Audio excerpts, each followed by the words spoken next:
Hello all எல்லாரும் எப்படி இருக்கீங்க? இன்னைக்கு வந்துட்டு ரொம்ப நாளா நெய் காய்ச்சணும்னு நெனச்சிட்டு இருந்தேன். ஸோ, அதுக்கு டைம் கெடைச்சது. ஸோ, நெய் காய்ச்சியாச்சு. அ இந்த மாதிரி நெய் காய்ச்சிட்டு கடைசியில எல்லாத்தையும் வடிகட்டிட்டு, அந்த சட்டியிலேயே வந்து சாதம், உப்பு, பெப்பர் பொடி போட்டு சாப்பிட்டு பாருங்க. சூப்பரா இருக்கும். உப்பும், பெப்பர் பொடியும் ஒரு ஒரு பிஞ்ச் மட்டும் சேர்த்துக்கோங்க நல்லாயிருக்கும். இப்போ வந்துட்டு கரண்ட்டா சிச்சுவேஷன் வந்து ரொம்ப பயங்கரமா போயிட்டுருக்கு நம்ம ஸ்டேட்ல. அம் ஸோ, இந்த மாரி கெடைச்சும் கெடைக்காம இருக்கு அப்படிங்கும்போது, உங்க லைஃப்ல என்னென்ன பண்ணுவீங்க அப்படின்னு சொல்லிட்டு சொல்லுங்க. அப்புறம் வந்துட்டு நல்ல மழை பெஞ்சது இன்னைக்கு. ஆக்சுவலி காலையில ஒர்க் அதிகமா இருந்ததுனால, என்னால செடிக்கு தண்ணி ஊத்த முடியலையேன்னு ரொம்ப ஃபீல் பண்ணிட்டுருந்தேன். பட் மழை வந்து அது எல்லாத்தையும் சரி பண்ணிடுச்சு. எல்லா செடியும் நல்லா கொளிச்சு ரெடி ஆயிடுச்சு.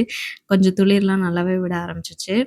அண்ட் இந்த மாரி கிரிட்டிக்கலான சிச்சுவேஷன் வந்துச்சு அப்டின்னா, நீங்க எப்படி ஹேண்டில் பண்ணுவீங்க அப்படின்னு சொல்லிட்டு சொல்லுங்க. நான் என்ன பண்ணுவேன்னா, அப்படியே அமைதியா இருந்துருவேன். நல்லது நடக்கும் அப்படின்னு நெனைப்பேன். ஸோ எல்லாருமே அப்படி நெனச்சுக்கோங்க. Thank you. நெக்ஸ்ட் வீடியோல பார்க்கலாம். பாய்.